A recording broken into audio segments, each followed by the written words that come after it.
Haleluya, kita buka kitab Yakobus pasal 1 ya. Kitab Yakobus pasal 1 ayat 2 sampai 4. Yakobus pasal 1 ayat 2 sampai 4. Kita baca semua ayat ini bersama, dan supaya bacaannya sama, kita baca sesuai dengan apa yang tertulis ya.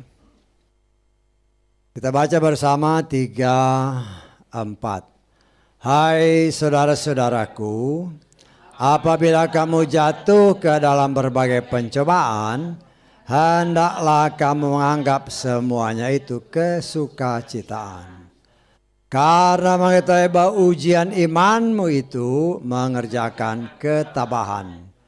Dan biarlah ketabahan itu menghasilkan perbuatan yang sempurna, supaya kamu menjadi sempurna dan lengkap dengan tidak kekurangan satu apapun. Amin. Silakan duduk. Kita lihat ayat yang kedua ya. Ini saya nggak setuju terjemahan ini ya. Terjemahan ini saya nggak tahu bahasa Inggrisnya. Coba kita lihat King James. Kayaknya King James mirip-mirip ini. My brethren, count it all joy when ye fall into diverse temptation. Ya. Ini hampir mirip dengan yang tadi. Tetapi terjemahan Inggris yang lain, NIV menyatakan begini. Consider it pure joy whenever you face trials. Terjemahan Hans Spengler. My brothers and sisters, be very happy when you are tested in different ways. Terus terjemahan James Stream. You should have all joy, my brothers, when you enter different and numerous temptation. 3 terjemahan yang terakhir itu agak beda dengan ini ya. Nah, kalau kita baca yang coba kita lihat ya. Apabila kamu jatuh ke dalam pencobaan, hendaklah kamu menganggap sebagai suatu sukacita. Ya.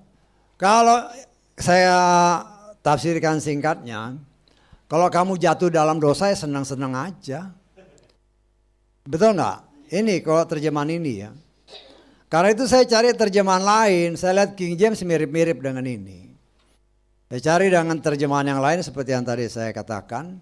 Ya, saya lebih setuju dengan terjemahan yang terakhir itu. Kalau kita menghadapi pencobaan-pencobaan, ya itu sesuai dengan apa yang tertulis dengan ayat yang lain ya, sukacita aja. Saya tangkap. Ini kalau ini kan udah jatuh dalam dosa, sukacita. Lo gimana? Tetapi hadapi segala macam tantangan dengan sukacita, ya.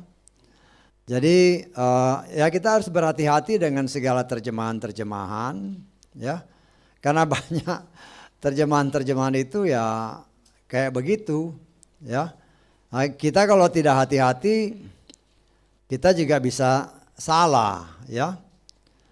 Karena ya sama terjemahan Lukas juga begitu. Hai saudara-saudaraku, jika kamu jatuh dalam berbagai pencobaan, anggaplah semuanya itu sukacita. Lu kan gimana sih? Jatuh dalam dosa kok bilang sukacita. Ya, kalau sukacita ya jatuh aja terus dalam dosa, kan gitu kasarnya. Betul nggak?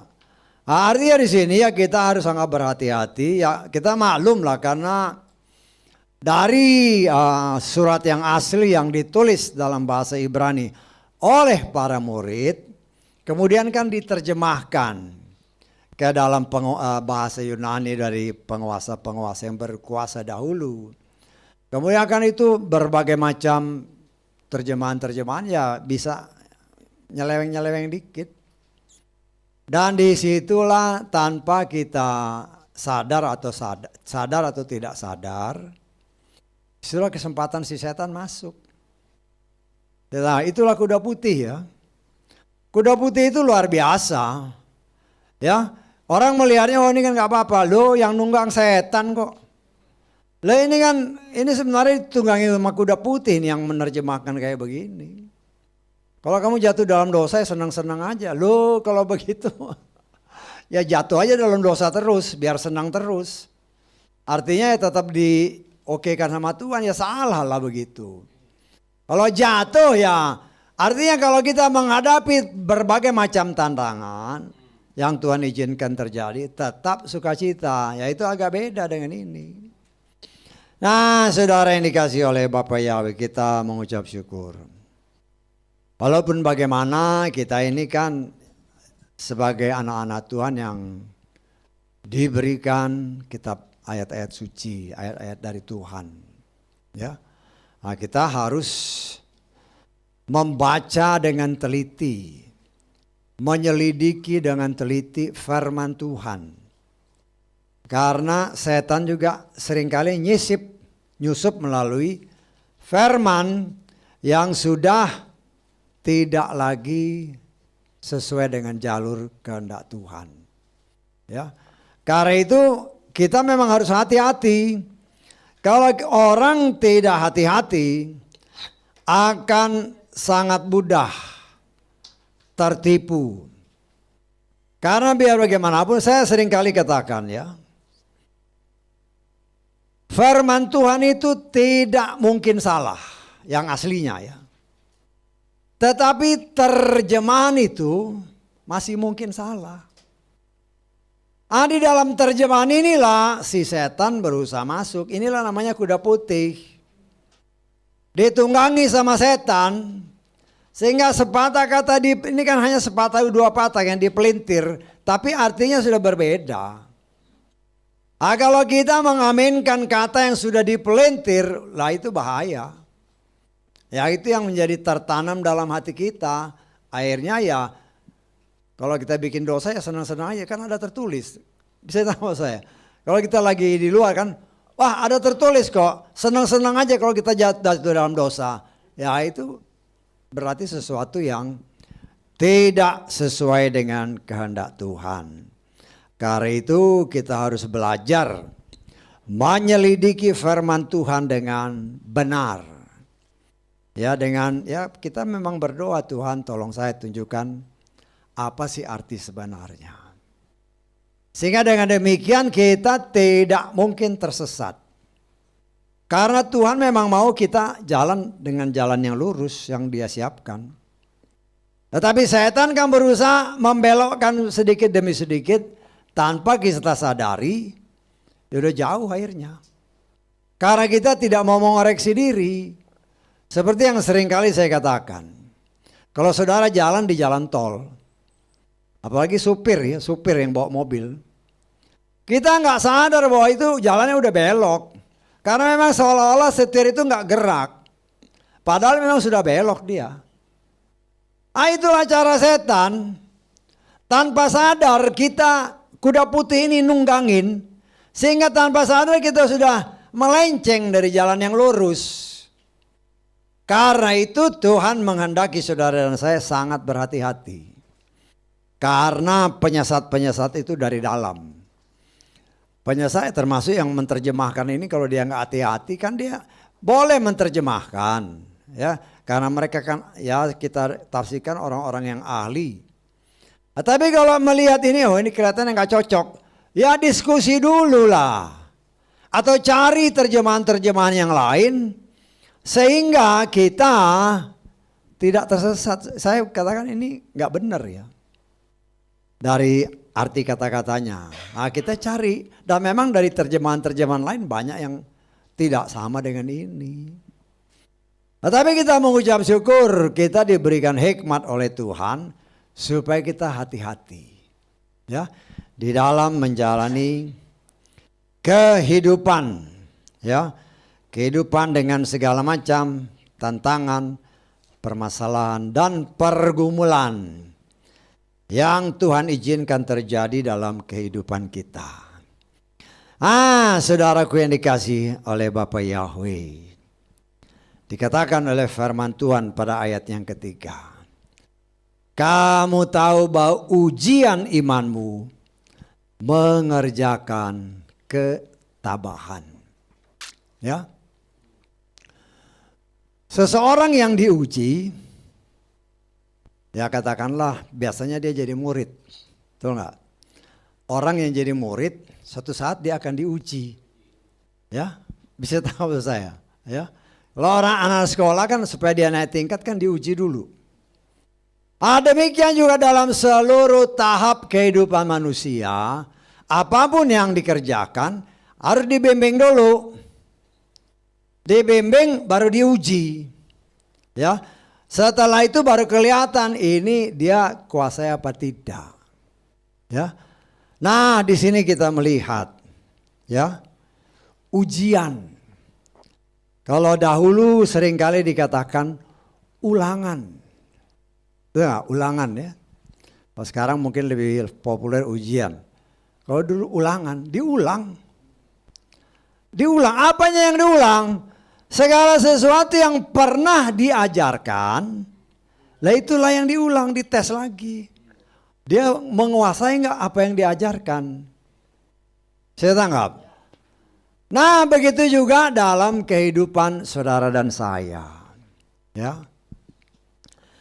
Ingat, saudara dan saya, Tuhan menghendaki supaya kita mencapai iman, level iman yang sempurna.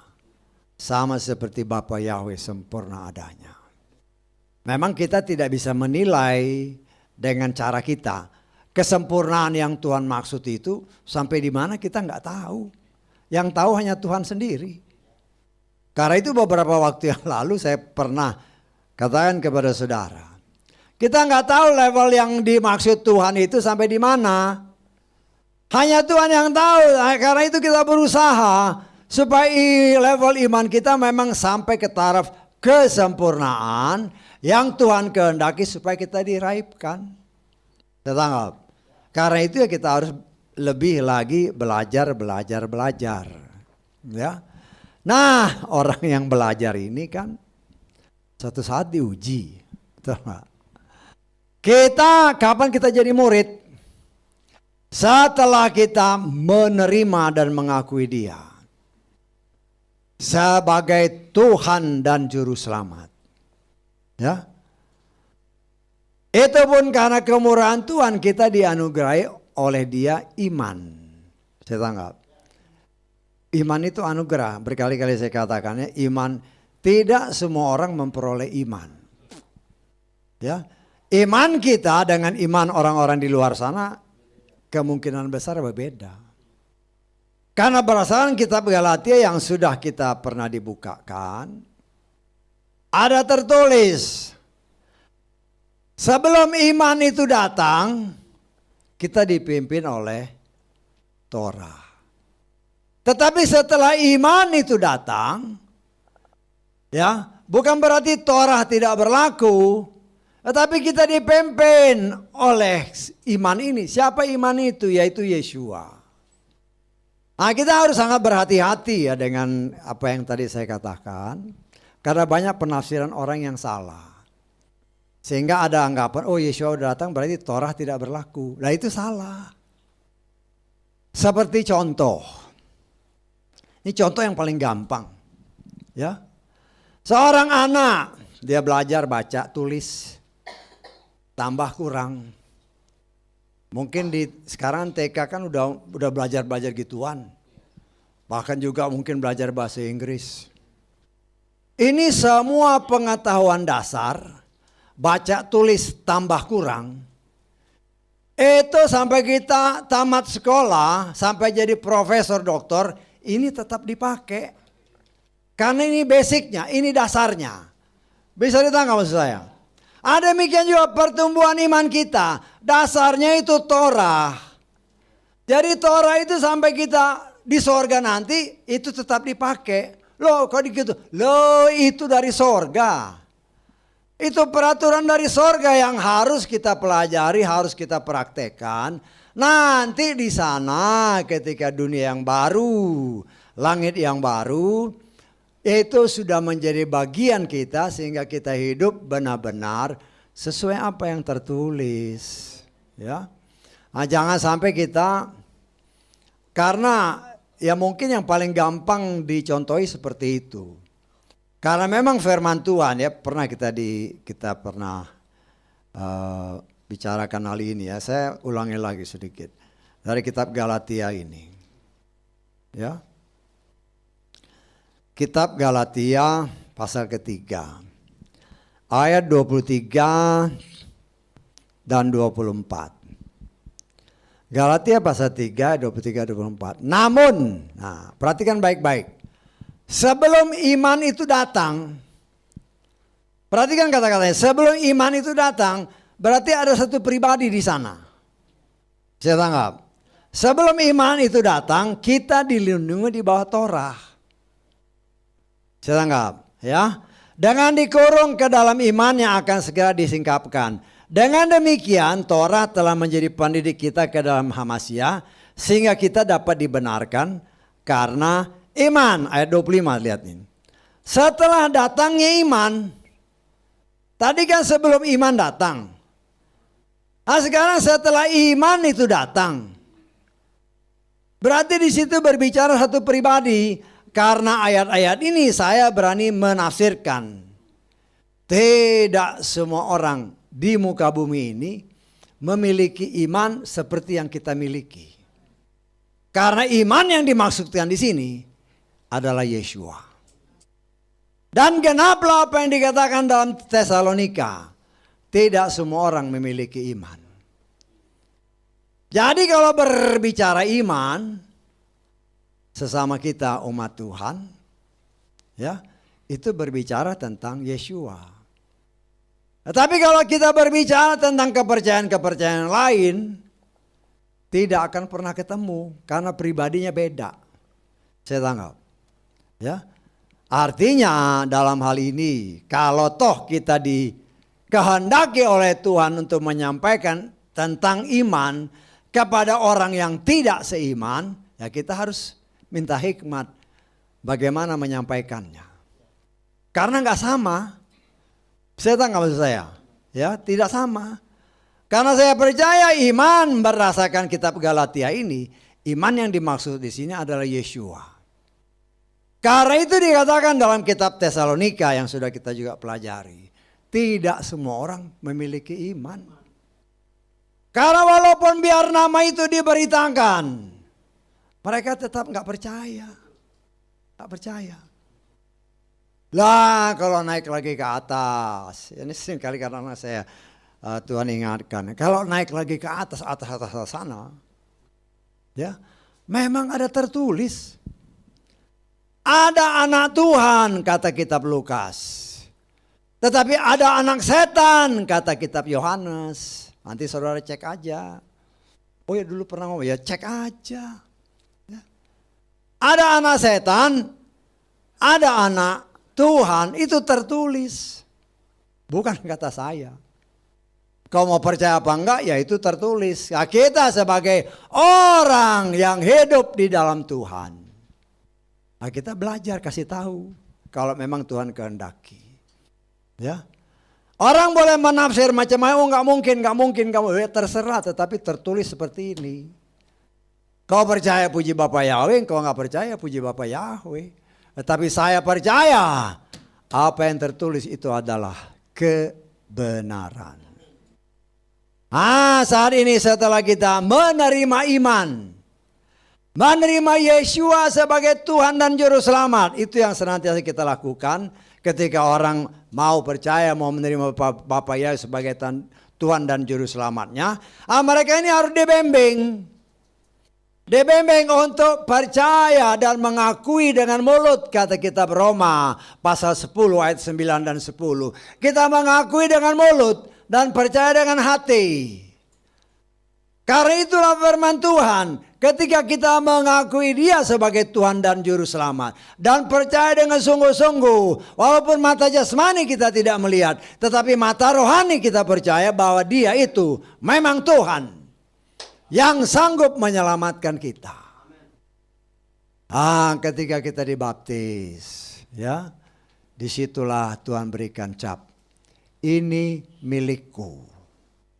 Setan tahu, deklarasi itu kita mendeklarasikan bahwa dia sebagai Tuhan saya. Yeshua, Bapa Yahweh sendiri dalam Yeshua Masiah. Bapa Yahweh pun mendeklar dalam roh. Semua setan-setan dengar. Ini anakku. Nah dikasih tanda lah. Cek. Plak di meterai. Meterai adalah tanda kepemilikan.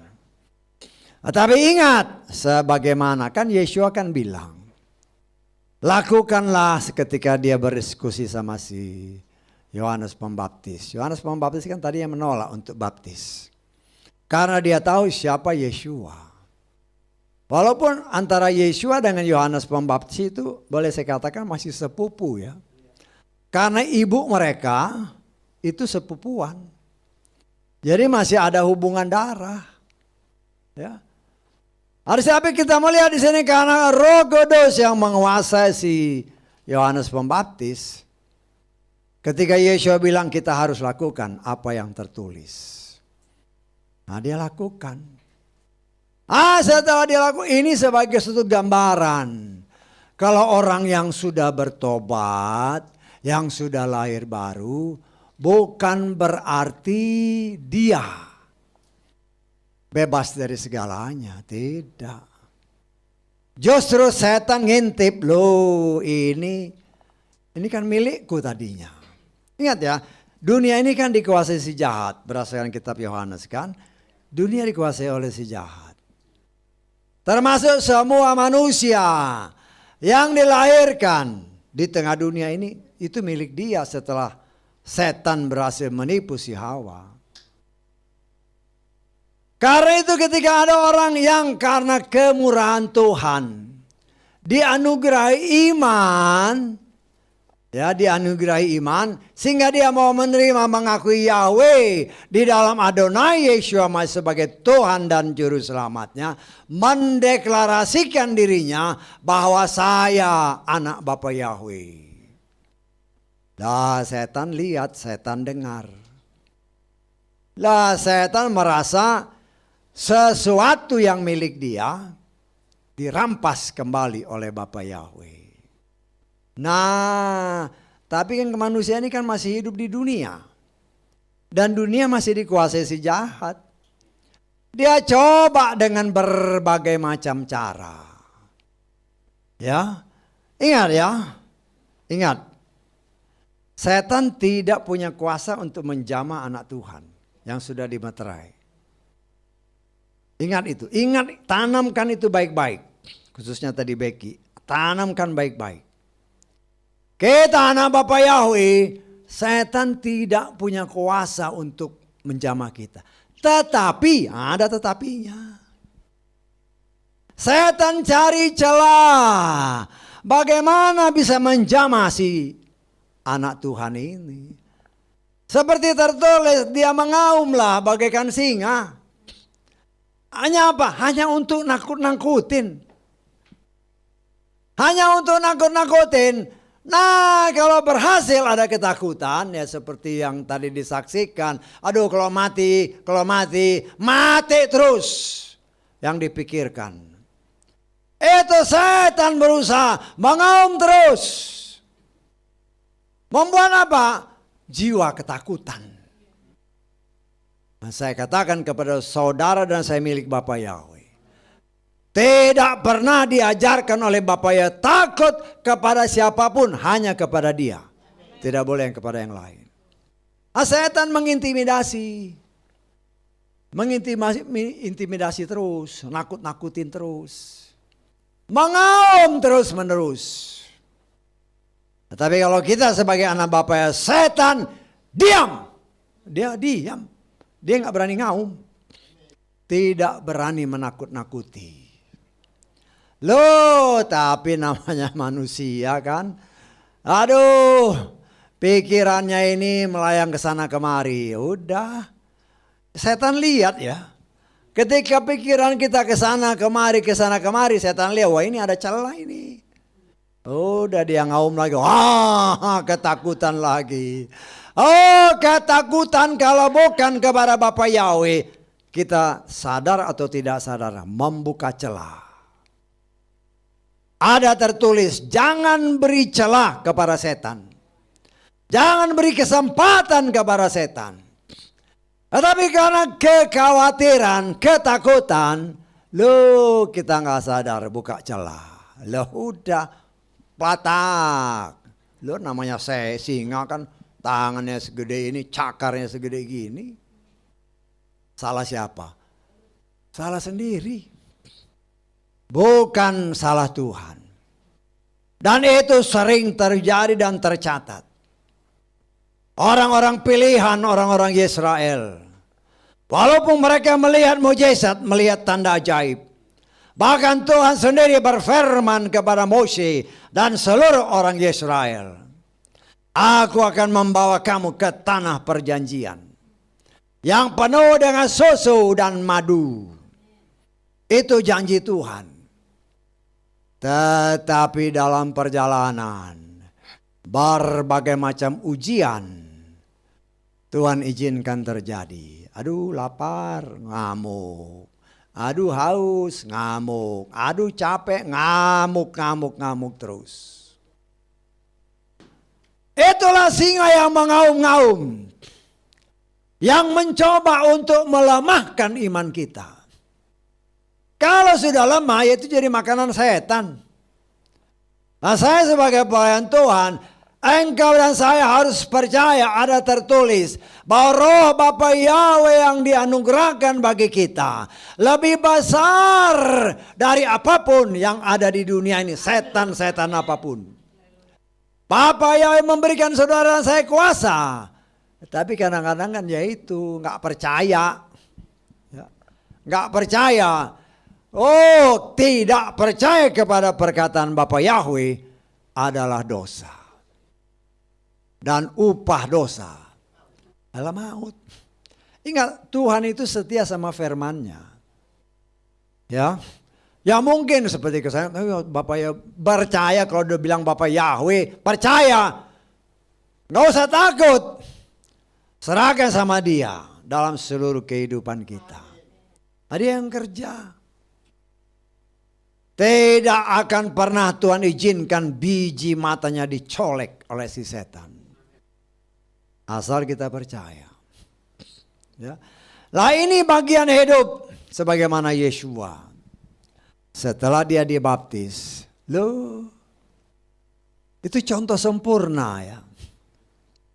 Setelah dibaptis, setan merasa sebagai manusia ini milik saya. Ya, nah itulah gambarannya. Setan berusaha merebut kembali apa yang pernah dia rasakan milik dia. Dia ratakan ujian. Apa yang pertama kali diberikan kepada Yeshua oleh si setan untuk menguji? Perut. Kamu lapar kan? Perut duluan yang diuji. Karena dia tahu bahwa Yeshua berpuasa 40 hari 40 malam. Lapar kan? Karena itu Yeshua ajarkan dalam doa Bapa kami. Beri kami makanan yang secukupnya. Karena dia tahu manusia itu lebih penting makan jasmani lebih dulu daripada makan rohani. Walaupun ada tertulis manusia hidup bukan dari roti jasmani saja. Tetapi juga terlebih dari firman Tuhan. Nah tapi kan seringkali lupa. Lupa ketika kita ada di tengah-tengah masyarakat sana.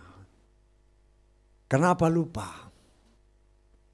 Karena kita jarang mengajak Ruach HaKodes terlibat dalam hidup kita. Menit, detik, jam, hari, minggu, bulan. Sepanjang 1 kali 24 jam. 1 minggu 7 hari. Seutuhnya. Nah kita belajar. Kita belajar ya. Orang yang belajar ya satu saat harus diuji. Betul nggak? Supaya apa? Supaya iman kita itu jangan imam baptisan melulu. Jatuh bangun terus dalam dosa. Tuhan mau kita naik. Semakin hari semakin maju, semakin maju. Ya. Nah, kita harus bisa semakin mengenal dia dengan benar. Dan untuk kita bisa lulus ujian, ya belajar. Anak-anak kalau mau sekolah kan mau ujian kan, wah belajarnya minta ampun. Tapi kalau hari-hari biasa main, nanti sehari sebelum ujian baru belajar. Loh, ini kebiasaan manusia yang sangat-sangat jelek. Artinya apa? Kalau lagi datang pencobaan, baru nangis-nangis, menggerong-gerong di kaki Tuhan. Sama seperti itu. Ya. Dan itulah kebiasaan-kebiasaan buruk yang ada pada setiap manusia. Ya.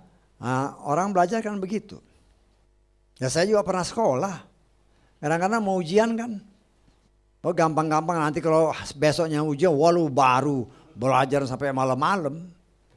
Loh pagi-paginya bangun udah ngantuk-ngantuk, ya gimana mau ujian ngantuk-ngantuk. Terus mengharapkan hasil yang baik. Habis itu berdoa, Tuhan saya mau ujian, tolong Tuhan, tolong Tuhan. Loh salahmu sendiri gak mau belajar. Kan banyak anak-anak Tuhan seperti itu. Mau ujian baru belajar. Baru berdoa, Tuhan tolong saya mau lulus. Aduh banyak orang yang seperti ini. Nah, Tuhan tidak mengendaki hal seperti itu. Tuhan mau saudara dan saya berubah. Hari lepas hari berubah. Karena dia pun terus menerus sebagaimana tertulis tadi. Sedang menguji iman kita. Diuji. Ya. Diuji ya, seperti seringkali ada orang yang bicara kan. Supaya saya sabar. Yo dikasih pencobaan gak sabar. Betul gak? Ya. Kadang-kadang kita minta sesuatu supaya saya sabar. Dikasih cobaan sedikit. Belum sabar juga. Loh berarti masih gagal ini. Apa yang kita minta seringkali itu yang dikasih Tuhan. Bisa tangkap maksud saya? Supaya jangan marah-marah, dikasih testing sedikit, lu masih marah. Berarti belum lulus. Itulah baiknya Bapak Yahweh. Kan kamu mau sabar tadi kan? Kasih sedikit, oh belum sabar. Ya belajar lagi. Gak mau marah-marah, lu masih marah. Kasih lagi. Berarti apa? Ujiannya gagal. Kalau gagal terus, ya hati-hati. Dulu waktu kami kerja di laut sana ya, ada radio operator seorang, orang Kristen juga. Suka ngomong sama saya, suka bercanda. Malu bertanya, sesat di jalan. Benar sih. Terus dia lanjut, kalau banyak bertanya berarti bodoh. Saya bilang benar juga. Lo apa-apa nanya, apa-apa nanya, berarti nggak benar orang ini. Bodoh dia. Betul nggak? Kalau nanya yang ya memang sulit, ya itu wajar. Tapi sedikit-sedikit nanya, ya kategorinya bodoh, berarti kau nggak pernah belajar. Nah di sinilah kita lihat. Tuhan sedang menguji saudara dan saya. Masalahnya, ya, apakah kita yakin Tuhan ada di dalam kita? Nah itu yang jadi masalah. Itu yang jadi masalah. Kita lihat dalam 2 Korintus pasal 13 ya. Ayat ke-5.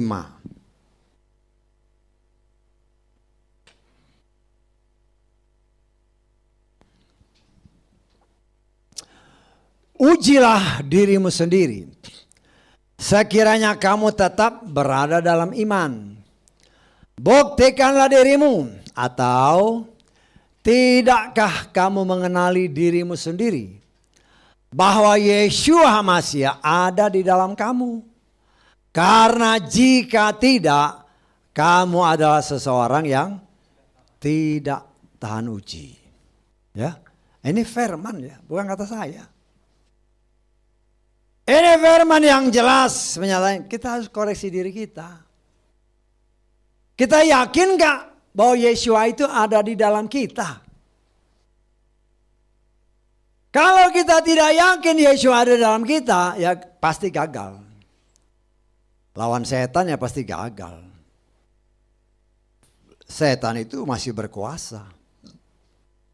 Dan dia menguasai pikiran kita. Apabila kita tidak berserah kepada Tuhan. Karena itu ada tertulis. Terimalah dengan lemah lembut firman yang kukatakan kepadamu. Karena apa? Firman itu yang menyelamatkan jiwamu. Berbicara jiwa, berbicara 3 hal. Pikiran, perasaan, dan kehendak.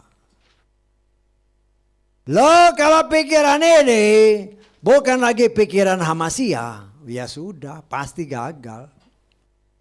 Karena yang ada di dalam kita, ingat ya, setan itu hanya punya 3 tugas. Mencuri, membunuh, membinasakan. Kalau engkau biarkan diri kita ini dikuasai oleh setan, pikiran kita, pikirannya terus gagal terus, ya gagal. Tetapi Tuhan katakan, kalau kita hidup di dalam Dia, apapun yang kau kerjakan berhasil dan menghasilkan. Kata kitab Mazmur pasal 1 ayat 1 sampai 3. Nah, kita lihat di sini, kita belajar dari firman. Karena firman itulah landasan kehidupan saudara dan saya. Ujilah dirimu, ada gak firman dalam hatimu? Kan itu ayat ini. Yakinkah engkau bahwa Yesus ada dalam hatimu? Oh, saya yakin.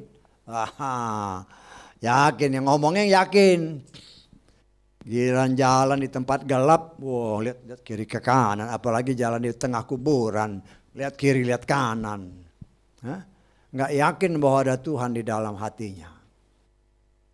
Saya harus katakan kepada saudara, ketika ada orang-orang mana Gerasa kalau saya nggak salah ya, yang dikuasai oleh setan.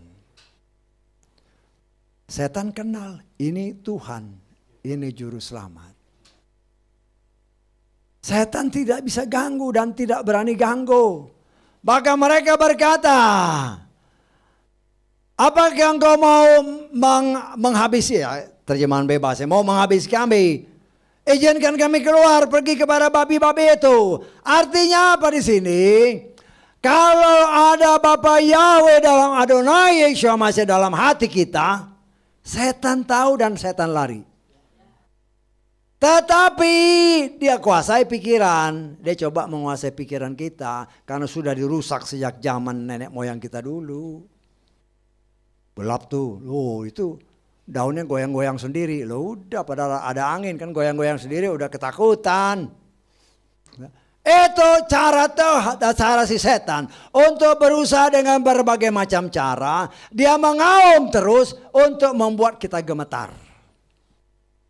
Ketika kita takut, ketika kita gemetar, artinya kita sendiri membuka celah. Bukan Tuhan yang buka celah. Ketika kita buka celah, setan tinggal kaplak. Tetapi kalau kita tetap bertahan, Tuhan, engkau ada di dalam aku. Engkau setan, engkau lihat bahwa ada roh Bapa Yahweh di dalamku. Engkau tidak punya hak karena aku biji mata Bapa Yahweh. Kalau itu keluar dari mulut kita, setan lari. Setan lari. Setan tidak punya hak atas kita. Nah, tapi kalau tadi saudara dengar ada kesaksian kan? Ada kesaksian. Kamu dari sononya ada aliran itu. Bisa ditangkap maksud saya tadi dengar kesaksiannya. Mungkin ada benih dari sana. Kalau itu Tuhan ingatkan, ya kita berdoa Tuhan, kita kan nggak tahu. Karena itu mungkin 2, 3, 4 tingkat di atas kita nggak tahu. Sama seperti Saul tidak tahu bahwa ada ikatan perjanjian antara orang-orang Gibeon dengan orang Yesrael. Dia nggak tahu. Terlebih dia nggak mau belajar dari imam-imam kan. Loh, dari situ kita juga belajar. Kita mungkin tidak tahu kan antara Saul dengan orang perjanjian Yosua dengan orang Gibeon itu sekitar 400 tahun. 400 tahun itu mungkin 4-5 generasi di atas kita nggak tahu, kita nggak kenal mereka. Tetapi mungkin ada satu ikatan dan janji. Ketika itu diingatkan berlutut di bawah kaki Tuhan. Tuhan, kalau toh itu ada, dengan kuasa otoritas yang kau berikan kepadaku sebagai anak Tuhan, saya putuskan ikatan itu dalam nama Bapa Yahweh. Dalam nama Adonai Yeshua. Itu kalau saudara diingatkan ya. Nah, saya nggak tahu tadi kan si Oma bersaksi untuk cucunya. Ya ingat aja. Rendahkan diri bukan berarti saya kata itu pasti benar. Tapi kan apa yang disaksikan kita buat kita koreksi diri. Ujilah dirimu sendiri. Koreksi. Karena Tuhan tidak pernah memberikan roh kecelakaan atau roh kematian. Karena semua itu berasal dari setan. Tapi Tuhan mau memberikan kepada saudara dan saya roh kehidupan, roh damai sejahtera, roh sukacita. Kalau bukan itu berarti dari setan. Kenapa setan bisa masuk? Nah itu pertanyaannya. Ada tertulis, aku Yahweh adalah Elohim yang cemburuan. Yang membalas kejahatan manusia. Sampai keturunan ketiga, keempat, dan seterusnya. Kalau nggak diputusannya terus. Sehingga sampai 7 turunan ya masih terus karena masih ada ikatannya. Karena itu dengan iman kita putuskan. Percaya engkau dan saya adalah anak Bapa Yahweh. Bukan kita yang memutuskan, kita tidak sanggup. Tetapi kita memperkatakan firman Tuhan. Engkau Yahweh yang sudah menang atas dosa. Engkau yang memutuskan semua kutuk sudah dipakukan di kayu salib. Itu yang harus kita imani. Itu semua tertulis. Ada tertulis. Kita belajar mengikuti contoh teladan Yeshua. Ketika setan berusaha mencobai dia. Ada tertulis. Nah kalau ada tertulis ya setan juga tahu. Setan tidak punya hak atas anak-anak Bapa Yahweh. Nah saat ini kan kita sedang diuji. Dan Korintus tadi juga cek dulu diri kita ini. Ujilah dirimu. Yakin gak ada Tuhan di dalam dirimu? Kalau tidak yakin, berarti ada sesuatu yang salah. Something is wrong inside you. Di dalam dirimu ada sesuatu yang salah. Apa yang salah? Pasti ada dosa. Antara terang dengan gelap tidak mungkin menjadi satu. Kalau di situ ada terang, semua terang, hilanglah kegelapan. Tapi begitu juga sebaliknya. Nah kita koreksi. Waduh saya masih gagal. Koreksi diri. Jangan malu merendahkan diri di bawah kaki Tuhan. Jangan malu. Karena Tuhan ada tertulis. Manusia itu seperti rumput. Yang hari ini ada besok sudah dibakar. Itu manusia itu kita. That is you and me. Kita. Karena itu kita merendahkan diri. Tuhan memang aku masih manusia. Yang masih penuh dengan hal-hal yang dicampuri, diracuni oleh si jahat. Tetapi aku percaya Tuhan sedang membersihkan semua racun-racun si jahat ini. Semua hak-hak si jahat sedang dibersihkan. Dan pembersihan itu hanya bisa dilakukan dengan firman. Karena ada tertulis, Yeshua adalah yang membaptis kita dengan Roh Kudus dan dengan api. Roh yang tercemar karena leluhur kita dahulu berkomunikasi dengan setan. Sedang diperbaharui karena ada tertulis. Aku mengingini rohmu dengan cemburu. Artinya, roh manusia yang berdosa itu, ya boleh dikatakan sebagian dikuasai oleh si setan. Tuhan mau seutuhnya, Tuhan gak mau bagi-bagi. Gak mau bagi, ini rohku. Kau cemari, aku mau dia kembali.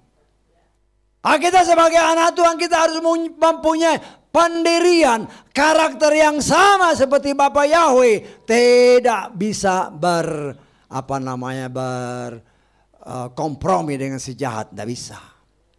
Sama seperti kemarin semalam kan Salomo, tidak bisa. Saudara saudara, hukum adalah hukum. Kita harus bertindak tegas karena kita mau selamat.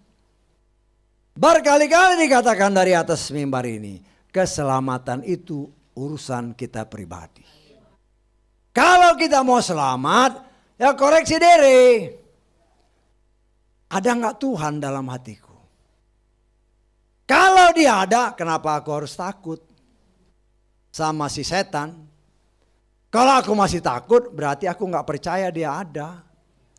Kalau kita nggak percaya dia ada dalam hatiku, berarti engkau berdosa, engkau bohong, pembohong. Jangan berbohong, jangan bohongi diri sendiri ya. Tuhan tidak mau kita berbohong, termasuk kepada diri sendiri. Masuk berani-beranian padahal nggak ada Tuhan di dalam. Kenapa tidak ada Tuhan? Karena ada dosa. Karena itu dengan rendah hati kita minta mohon dengan segala kerendahan Tuhan. Ampuni saya. Ada tertulis Bapa Yahweh di dalam Adonai Yeshua Mashiach. Setia dan adil. Apabila kita mengaku dosa salah kita. Maka dia akan membersihkan dosa kita dengan darahnya. Loh itu dia janji. Karena dia tahu siapa kita. Ya. Tetapi Tuhan tidak mau kita tetap tinggal seperti itu terus. Jatuh bangun dalam dosa. Bukan berarti kita sudah suci, tidak. Tetapi kita mau suci, mau kudus. Artinya jangan terus-menerus jatuh dalam dosa. Tetapi semakin hari semakin tahu menghindar dari jebakan-jebakan dosa. Ya. Karena jebakan-jebakan dosa itu kayak bom-bom di jebakan-jebakan itu yang tertutup tersamar.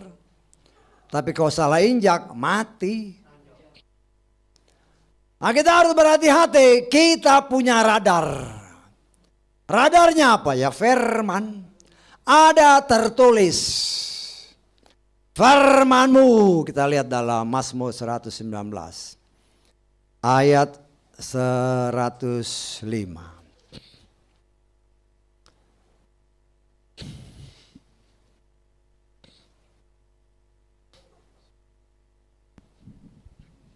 Ya. Firman-Mu itu pelita bagi kakiku dan terang bagi alurku, bagi jalan setapakku. Inilah radarnya. Ketika saudara dan saya berjalan di tengah kegelapan dunia. Karena dunia ini dikuasai si jahat, jadi dunia gelap. Jadi kita perlu cahaya terang. Dan terang itu hanya firman. Kita tidak bisa mendeteksi mana ranjau-ranjau darat. Gak bisa. Tetapi firman itulah yang menerangi jalan kita. Sehingga kita, ini ada ranjau. Saya tahu maksud saya. Sehingga kita tidak menginjak ranjau itu. Karena begitu nginjak langsung mati. Terlebih pada akhir zaman ini. Setan menebarkan begitu banyak ranjau-ranjau darat maupun ranjau-ranjau laut. Loh, tapi kalau ada firman yang menyertai kita, ada yang kasih tahu. Jalannya ini, jalannya ini, jalannya ini. Seperti ada kesaksian seorang. Ya masih dibilang keluarga. Seorang pelaut ya. Kapten kapal. Yang beberapa tahun bertugas di daerah Timur Tengah sana. Dan dia memang bertugas di kapal ya sebagai kapten kapal. Nah, dia bilang. Di sana banyak sekali ranjau. Karena itu kan daerah panas kan. Di Laut Tengah sana. Ranjau banyak. Tetapi karena hubungannya dekat dengan orang-orang sekitar, dikasih tahu itu ada ranjau situ, ya dia tahulah. Setiapnya dia belok-belok jadi nggak kena ranjau darat, ranjau laut. Begitu juga saudara dan saya sesuai firman ini. Kalau hubungan kita dekat dengan Bapa Yahweh, Roh Kudus akan memimpin jalan kita, firman-Nya akan menerangi jalan kita yang hanya satu setapak ini, sehingga kita lihat bisa deteksi, oh ini ada ranjau. Ada si jahat yang mencoba untuk menjalani 3 jalan ini, menipu, mencuri, membinasakan. Itulah kerja setan, nggak ada yang lain, cuma 3 itu. Dia mencuri damai sejahtera. Ya, akhirnya kan ya karena pikiran ngelantur-ngelantur kan, akhirnya nggak ada damai sejahtera. Akhirnya pasrah, ya terserahlah Tuhan, mau mati-mati lo kayak gitu. Itu dari setan itu. Jangan pikir itu dari Tuhan ya. Lo mau mati-matilah tuh. Loh, kalau itu kehendak Tuhan ya Tuhan angkat. Jangan ngomong seolah-olah mau meramalkan diri sendiri. Saya mati nih. Loh, kok meramal dirimu sendiri? Hati-hati ya dengan kata-kata itu ya. Tuhan tidak mau kita asal ngomong. Tapi kita ada tertulis perkatakan firman Tuhan. Jangan dipakai mulut ini untuk memperkatakan apa yang dimasukkan setan melalui pikiran kita, sehingga yang negatif itu keluar. Jangan. Karena setan itu lecek. Tuhan mau kita memperkatakan yang positif, tetapi karena setan mengintimidasi otak kita, akhirnya keluar yang negatif-negatif. Ya. Yang istilah dunia yang syahdu, waduh, kalau nyanyi syahdu kayaknya keluar air mata. Kalau nyanyi buat Tuhan nggak ada air mata. Tapi buat dunia, aduh. Nah, kita harus hati-hati. Bukan lagi zamannya. Ya, karena waktunya sudah sangat dekat. Bukan lagi zamannya kita memberikan celah kepada si jahat. Ya. Walaupun kita seringkali tidak sadar kita beri celah. Tetapi Roh Kudus yang ada di dalam kita ketika ada sesuatu yang tidak benar keluar dari pikiran, keluar dari perkataan, keluar dari sikap kita, dia akan ingatkan kamu salah. Ketika dia ingatkan, berdoa, Tuhan saya salah. Itu yang penting ya. Tuhan mau kita ngaku, Tuhan saya salah. Saya berdosa, ampuni. Ketika ada pengakuan, lihat si Daud. Daud itu kita sudah belajar si Daud. Begitu banyak dosanya, tetapi ketika ditegur, Tuhan ampuni saya. Begitu besar kasih Bapa Yahweh kepada anak-anaknya. Karena itu ketika anaknya mengaku, langsung dia hapus dosanya. Itu bukan berlaku dahulu aja, sekarang pun berlaku. Ketika kita jatuh dalam dosa karena pikiran yang gak beres, karena perkataan yang gak beres, karena sikap tingkah laku yang gak beres, Roh Kudus kan ngomong dalam hati. Dia ngomong dalam hati. Kita harus akui dia ngomong, kamu salah. Tapi seringkali kan, oh enggak saya benar dalam hati ini kan. Karena apa? Sombong. Sombong, I am always right. Saya selalu benar. Loh, ya kesombongan ini setan makin senang. Tapi dari atas mimbar ini saya katakan kepada kita semua, termasuk saya. Kita belajar. Ya. Rendahkan diri kita, rendahkan hati kita serendah-rendahnya di bawah kaki Bapa Yahweh. Semakin rendah kita di hadapan hadiratnya, semakin air itu, firman itu mengalir, memenuhi hidup kita. Sehingga ketika Tuhan izinkan ujian terjadi, karena dianggapnya ini anak ini ya sudah harusnya levelnya naik. Kasih ujian kan, ya. Mungkin masih gagal. Ya Tuhan kasih kesempatan. Hanya sayangnya, ketika kita gagal, kita tidak menyadari atau pura-pura tidak menyadari karena kita sombong. Tapi Tuhan mau begitu kita rasa, kan kita rasa. Pokoknya ya seperti ada orang yang ngomong kan, saya mau penguasaan diri. Loh ini benar kan? Terus dikasih cobaan, dikasih ujian sama Tuhan, masih marah. Kalau belum menguasai dia merendahkan diri lagi, Tuhan saya belum bisa nih. Minta tolong, hanya Roh Kudus yang sanggup menolong saudara dan saya. Buat kita semua, kita kan sering kali begitu juga. Oh pengennya lo begitu. Karena kita kan kepengen kan. Saya pengen nyenangin orang ini. Mau berbuat baik pada orang, begitu ada dicentil sedikit, langsung udah naik dulu tensinya. Tuhan mau ketika Tuhan izinkan ujian terjadi dalam hidup kita. Kalau toh kita gagal, rendahkan diri di bawah kaki Tuhan, minta ampun. Ya, minta ampun. Tuhan tidak akan membiarkan anak-anaknya terus gagal, enggak. Tapi ya kita harus benar-benar, kan ada, saya pernah dulu ngomong-ngomong sama seorang guru kan. Dia katakan sekarang Pak, di sekolah kalau bisa tidak ada yang tidak naik kelas. Jadi semua diusahakan naik. Sekolah negeri di daerah Jawa Tengah sana. Kenapa? Lo kalau dia tinggal kelas kan, itu kan biaya pemerintah. Ya logikanya, ya ini kita ngomong ya. Kecuali kalau ke sekolah swasta ya bebannya ke orang tua. Tapi kalau sekolah negeri kan itu pemerintah. Jadi pemerintah berusaha kalau bisa jangan ada yang tinggal kelas. Lo itu manusia. Tuhan pun tidak mau kita tinggal kelas. Dia mau iman kita terus naik. Tetapi karena kepala batuan kita, karena kekerasan hati kita yang tidak mau mengakui, ya tinggal terus. Nah jangan-jangan di pengangkatan juga tinggal terus. Loh kita ngomong belak-belakan aja lah. Karena kita semua mau diangkat. Kita mengimani Tuhan kalau Engkau berkenan. Saat sangkakala berbunyi kala berkali-kali, sofar, kita tahu-tahu sudah diraihkan.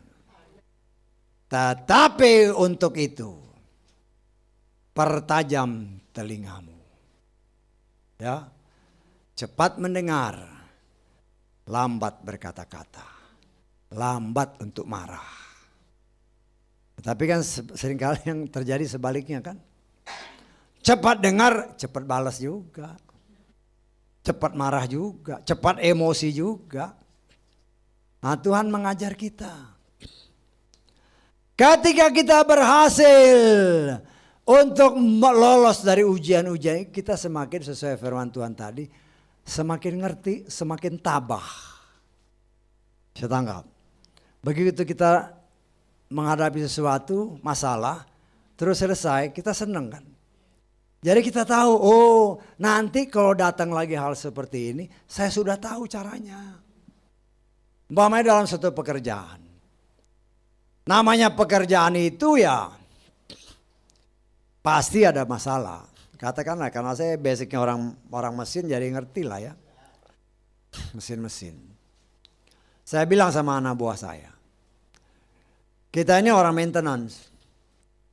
Kalau engkau lihat sesuatu yang tidak benar, kalau engkau cium sesuatu yang tidak normal, kalau engkau dengar sesuatu yang tidak normal, itu kerjaan kita. Bisa ditangkap maksud saya. Artinya ada sesuatu yang gak beres. Kalau semuanya normal, ini yang sulit diterima orang. Kalau semuanya normal, orang maintenance kok nganggur. Bisa ditangkap maksud saya. Karena dia gak kerja, semuanya normal kok. Saya mendidik orang saya seperti itu. Saya kalau lihat kamu kerja, berarti barangmu gak bagus, berarti maintenance-mu gak bagus. Saya tanggap. Tetapi kalau orang maintenance itu, dia banyak nganggur di shopnya, berarti barang-barangnya jalannya bagus semua. Artinya apa? Rutin maintenance-nya bagus. Jadi gak perlu kerja berat-berat. Tapi kalau sedikit-sedikit kerja berarti maintenance-mu nggak bagus. Regular maintenance-mu jelek. Nah, saya punya prinsip beda sebagai orang maintenance. Kalau anak buah saya banyak nganggur, artinya banyak di shop. Saya percaya barang-barang yang di luar itu semua running normal. Tetapi kalau mereka terus keluar kerja terus, something is wrong out there. Lah, hal-hal seperti ini yang harus kita lihat. Kalau hidup kita terus-menerus ada masalah, lah ini harus koreksi diri. Kenapa ada masalah? Sakit terus kenapa? Bingung terus kenapa? Berarti ada sesuatu yang tidak normal. Dan itu kita sebagai maintenance ya kita harus koreksi diri. Kita harus betulkan diri supaya semuanya itu jalan smooth seperti yang tadi saya terangkan. Ya, kalau kita jatuh bangun terus di dalam dosa ya koreksi diri. Kenapa bisa begitu? Kita memang kemungkinan tidak terlepas dari dosa itu memang masih ada selama kita masih menginjakkan kaki di muka bumi. Tetapi kalau kita jatuh terus dan tinggal di dalam dosa, lah itu yang harus hati-hati. Tuhan tidak menghendaki orang pilihannya jatuh dan tinggal dalam dosa. Orang benar bisa jatuh 7 kali, tetapi dia tidak akan tergeletak. Dia bangkit, dia sadar, dia berjalan semakin kuat dan tidak lagi terjatuh. Nah, ujian iman saudara dan saya yang terus menerus Tuhan kerjakan. Kenapa? Karena Tuhan sudah set waktunya. Waktunya sekian. Kau harus beres-beres. Nah, kita menyadari hal itu. Kan Tuhan sudah buka. Kan bukan sesuatu hal yang asal ngomong. Tuhan sudah buka berdasarkan firman Tuhan. Waktunya sekian. Nah, kita beres-beres. Apa yang belum benar dibereskan. Apa yang belum baik diperbaiki. Dan itu hanya bisa kita lakukan dengan kekuatan pertolongan Roh Kudus yang memberikan kepada kita firman yang menjadi terang bagi kaki kita. Pelita bagi kakiku dan terang bagi jalan hidupku, sesuai kitab Mazmur tadi. Ya. Sehingga walaupun kita berjalan di dalam jalan yang gelap, kegelapan itu tidak akan menggelapkan kita. Kenapa? Karena firman Tuhan yang terang itu membuat jalan setapak kita tetap terang dan kita tetap berjalan di jalannya. Karena itu saudaraku yang dikasihi oleh Bapa Yahweh. Ya, kita melihat betapa luar biasanya Tuhan yang saudara dan saya percayai. Dia mau kita semakin bertambah mengerti apa rencananya, yaitu keselamatan. Supaya apa? Sesuai firman Tuhan tadi, dia mau saudara dan saya menjadi sempurna. Ada tertulis Matius 5 ayat ke-48, kita lihat.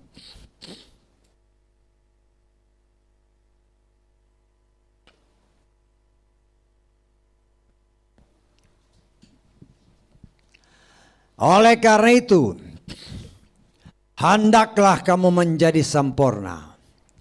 Sebagaimana Bapamu yang di sorga adalah sempurna. Kita harus ingat, dia sempurna. Dia tidak akan mau ditemui oleh orang atau anak-anaknya yang tidak sempurna. Enggak mau. Karena itu dia menyempurnakan kita dengan firman-Nya. Sehingga ketika waktunya genap, sempurna ketemu dengan sempurna. Bisa ditangkap? Itulah yang Tuhan kehendaki. Karena itu dia beri caranya. Aku beri kau Roh Kudus supaya engkau bisa mengerti firman yang aku katakan. Dan bukan saya mengerti, tetapi mempraktekkannya dalam hidup. Itu gunanya Roh Kudus. Itu gunanya firman. Firman itulah jalan yang harus kita jalani, ya, untuk kita bisa mencapai ke rumah Bapa. Ya, apapun bentuk jalan itu, setan berusaha untuk mengacaukan kan. Wah, susah jalannya, sempit jalannya. Ya memang jalan yang sempit, senggol sana, senggol sini, bagi daging itu nggak enak.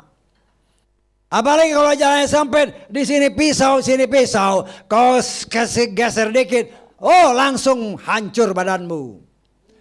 Tetapi selama kita berjalan dalam firman, Dia membungkus kita dengan jubah yang sempurna, yang tidak akan bisa ditembus oleh kiri kanan ada pedang, ada duri segala macam. Walaupun kadang-kadang kita nyenggol, ya tidak akan terasa. Dan tidak akan pernah bisa mencelakai kita. Tapi masalahnya apakah kita yakin Dia ada dalam diri kita? Sesuai Korintus tadi. Ya, kalau kita nggak yakin, koreksi diri. Kenapa? Berdoa, rendahkan diri. Minta ampun kepada Bapa Yahweh. Dan minta supaya Roh Kudusnya memberi kekuatan dan kemampuan untuk kita memikirkan, kata kitab Kolose, perkara-perkara di atas. Memperkatakan, meditasikan firman Tuhan siang dan malam. Sehingga hidup saudara dan saya akan dibuatnya berhasil dan menghasilkan sesuai kitab Mazmur pasal 1 ayat 1 sampai 3. Ya, Dia mau kita berhasil dan menghasilkan. Dan semua itu memang disiapkan Tuhan bagi orang-orang yang sungguh-sungguh percaya dan mengasihi Dia. Karena itu mari saudaraku yang dikasihi oleh Bapa Yahweh, apapun ujian iman yang Tuhan izinkan terjadi dalam hidup kita, jangan pernah keluar dari mulut bibir kita, susah Tuhan. Susah bagi daging kita, tapi bagi Tuhan tidak ada yang susah. Kita diajar memikirkan, memperkatakan, melakukan semua yang positif. Yang negatif itu berasal dari si jahat. Dan kita harus berani menyingkirkan semua yang negatif dari dalam hidup kita. Sebagaimana apa yang Tuhan firmankan semalam kan. Seorang Salomo, dia bertindak tegas. Walaupun itu kerabat dekat, walaupun itu saudara, walaupun itu kakak. Kalau tidak sesuai firman Tuhan, singkirkan. Tetapi itu membutuhkan pendirian yang kokoh. Kemampuan yang sungguh. Karena kita mengimani, aku mau selamat. Aku mau bertemu dengan Bapa Yahweh di dalam Adonai Yeshua Mashiach. Aku mau ketika sangkakala berbunyi kelak, namaku ada. Namaku dipanggil. Aku melihat Dia. Bukan lagi samar-samar. Tapi muka dengan muka. Sehingga kita lihat, Tuhan, terima kasih. Karena pertolongan-Mu, aku dilayakkan untuk melihat Tuhan dan Juru Selamatku. Haleluya, amin.